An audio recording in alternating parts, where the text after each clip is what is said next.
really, when you sit down and you look at chapter 184 of My Hero Academia, you look at it and it really is just a chapter of fan service.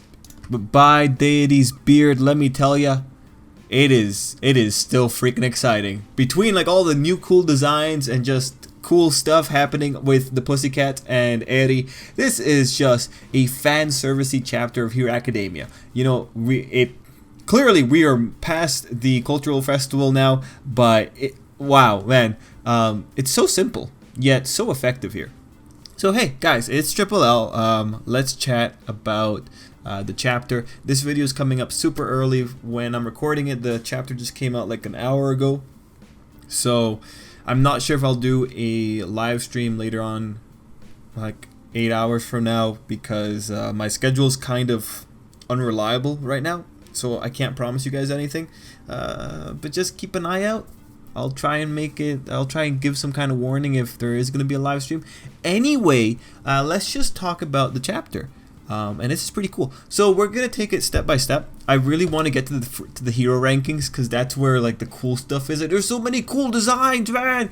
But before that, going back to the beginning of the chapter. So the first thing we gotta deal with is the culmination of the Eri thing. Now I know that at least with the Discord group, we've chat about the possibility of Eri coming into UA before, and now it's been confirmed. Eri is moving into UA with Aizawa. This is amazing. This is the best thing that could have happened for the little girl. I wanted Aizawa to adopt her. If Aizawa gets a character arc about him taking up Eri and officially adopting her, because right now Eri belongs to UA, but if we actually get the full Aizawa's gonna adopt Eri, that would just be such a nice little side story to have. I would be totally into it. This is the first step to the Eri is gonna be the UA nurse plan. It's the first step. Man, Eri as the UA nurse, no kid would ever have to worry about Bakugo blasting them in the face, because Eri can just reverse everything. It would be amazing.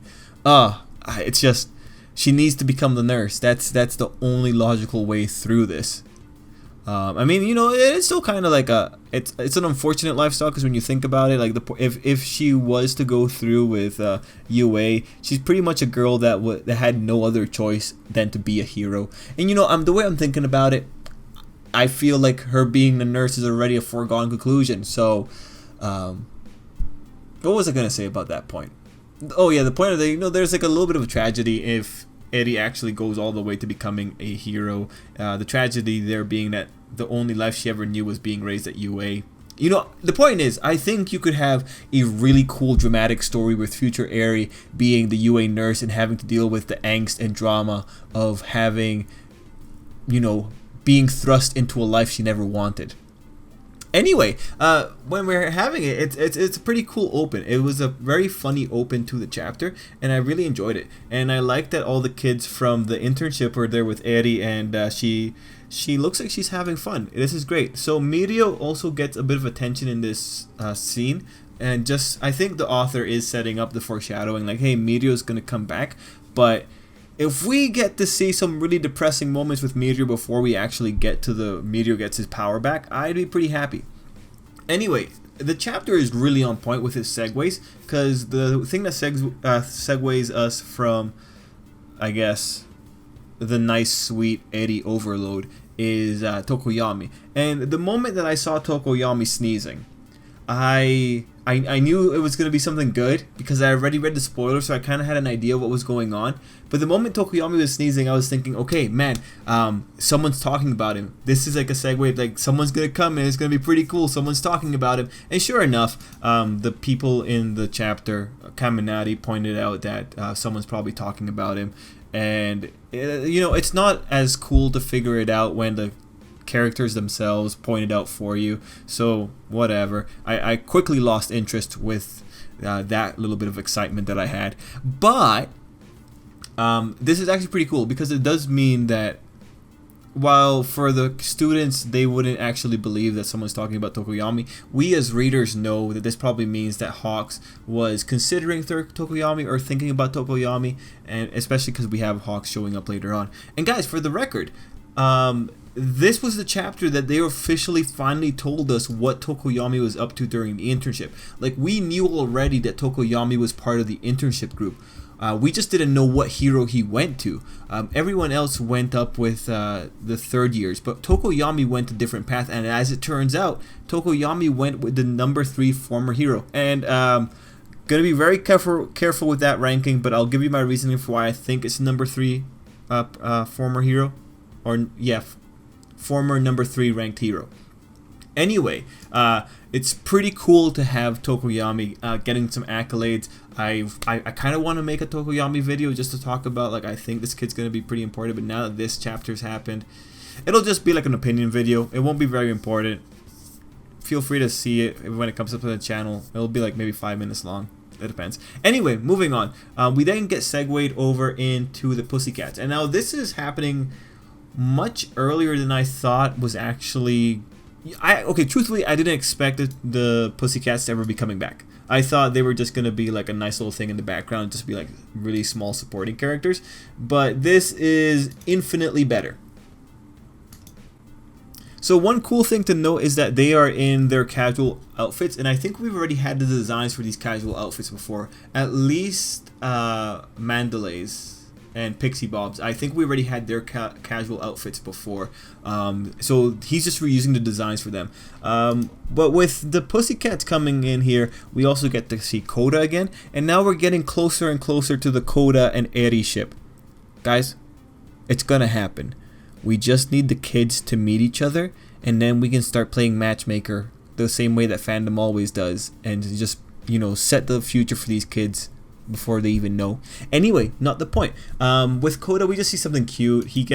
He's wearing the same shoes that Izuku's wearing. Yeah, that's great. Izuku's shoes are the mascot of Hero Academia, at least before Eri got into the picture. So it's pretty cool that we have it there. Also, in that whole process, Sato's giving people tea. It was just a nice little scene of Sato giving tea, but hey, it was very much appreciated. Anyway, with the Pussycats, we actually get like a lot of nice information. Like, throw away the sweet stuff with the kid. They, like, again, the chapter is on point when it comes to the segues, because with the Pussycats there, we get the segue set up for the hero rankings, and also a very quick tidbit on All For One. And the All For One tidbit is very ominous. But let's see, before we actually get on to that, any other important things from the Pussycats that are kind of self-contained? Yeah, Ragdoll seems to be okay. She's not mentally impaired. I was kind of worried because I wasn't sure what exactly taking a quirk away from someone would do to their mental faculties. But Ragdoll seems okay. If anything, she even seems more normal than she was when we first met her. So that's, I think, maybe her getting her quirk removed, maybe that was for the better. Anyway, Ragdoll's currently quirkless, but with the segue into All For One, All For One's just an ominous guy, especially when he's saying whenever possible and sooner rather than later. Like, if you remember, Ragdoll's power or quirk was that she knew where people were in an area. So pretty much this guy's sitting in that prison cell and he knows every single person that's in there. If we have a freaking breakout, it's gonna be because this guy used this quirk to find all the criminals, and then it was like, hey guys, remember me? And you know what? He's probably gonna pick up his buddies. He's probably in there, and like all the buddies that All Might took down, he's probably just like noticing them like one by one, and he's just gonna go. He's gonna take some beers once he like annihilates a couple of guards. He's gonna give some beers, and then once they're all nice and hammered, they're all gonna just break out in a giant explosion. Yeah, I feel like he'd be that kind of guy. I feel like All For One is the kind of guy that just kind of sits back and just drinks a nice cold one with his friends. Also, have you seen like his anime design? That's a guy that knows a good drink. Anyway, I'm getting distracted. Moving on. The Pussycats also introduce us to like the hero rankings, and you know that sets up the segue for what we're going to be seeing. But before we move from the Pussycats, I do just want to like talk about a few nice little details that we had. Tiger apologized to Bakugo for not being able to protect him. I really enjoyed that. It kind of just shows how much responsibility Tiger feels for the whole situation, especially Tiger because he was involved in the rescue op. So he's failed twice when it comes to Bakugo. So it was cool to get that. I really respected that. And the last thing that I'm wondering is, right now the anime is going on. Are the Pussycats coming back right now because the anime popularity is kind of surging?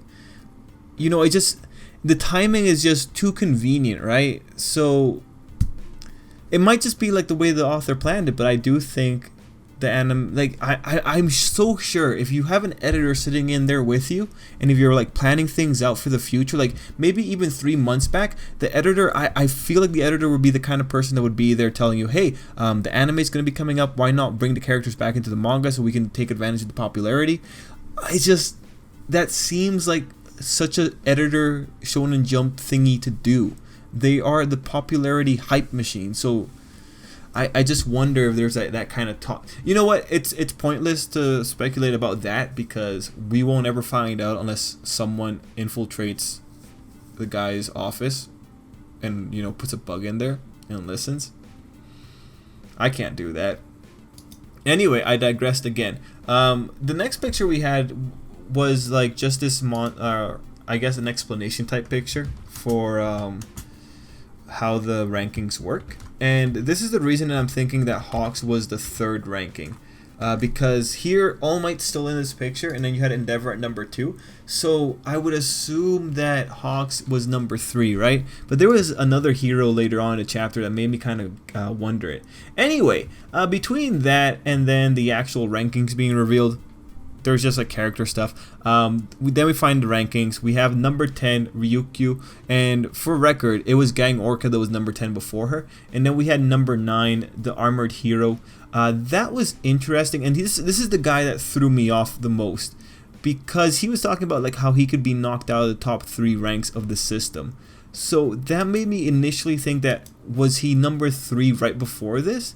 But it doesn't make sense when you bring into consideration that first picture with Hawks in the standings along with All Might. Anyway, I'm not going to recite to you all the people that are in there.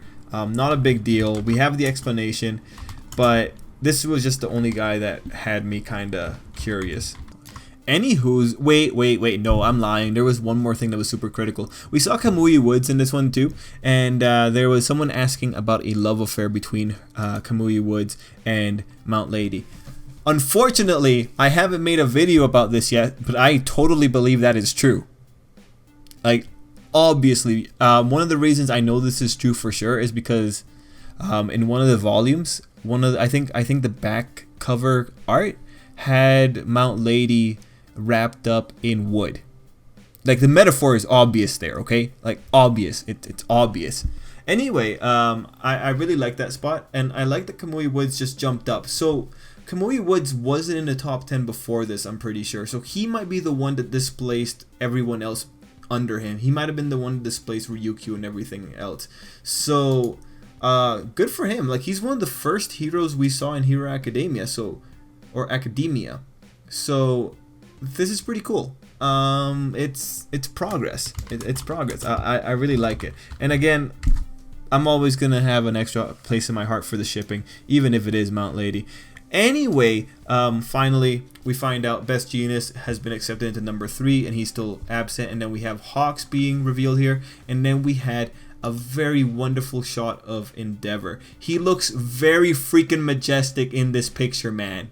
One thing to note though is I think all the heroes were over armored. Like, they're all wearing some of the best outfits. I think Endeavor even has like shoulder pads in this one. And Kamui Woods also had some upgrades to his costume there. So that's pretty interesting. I mean, they're out in public, so they want to look good, so that makes sense. But yeah, overall, I'm pretty excited with all that. Hawks looks amazing, and given what's going on with Tokoyami, I feel like this could be something pretty cool that we're going to be getting for the next little bit. The problem is, it's hard to tell whether or not this is going to be 3 chapters, 5 chapters long, or if this is going to be a full thing that it develops into.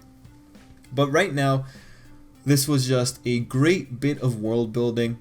We found out about a lot of cool characters, and really, like, even the number 5 hero, she's really interesting to look at, but some of the heroes we can't really do much without extra context. Like, there's no point talking about them. I'm not gonna spend time speculating about a rabbit girl doesn't like teaming up with other heroes. Anyway, also, actually, no, screw her. Joining a team is for weaklings? Like, come on. Stop being such a dick. Like, you already can tell what kind of character this girl is. She's gonna have a giant like arc about just her finding out the value of being in a team. That's gonna be her character story. Like, why do we even like bother pretending this isn't the case? We all know this is how it's gonna go down. You know what? She's a rabbit hero. It's probably gonna be Suyu. Suyu's probably gonna be the one stuck with this lady. Oh, it's gonna suck, man. I could already see this girl being all kinds of trouble. I like her costume though. It's neat. Anyway, this is a world building chapter kinda. The last half of the chapter, there's not much we can actually talk about besides just gawk at designs. But the first half is the one that's loaded with a lot of really cool information and a direction to the future. I want to see what's going to happen. I want to see what the heroes are going to do, and I want to see where this is going to go. Are the villains going to show up at this current unveiling? That'd be something. But anyway, guys, let me know what you thought down below, and let's call it there. Till next time. I hope you have a great day. And the other manga videos are going to be coming up in a few hours. I'm just going through the Hero Academia content first.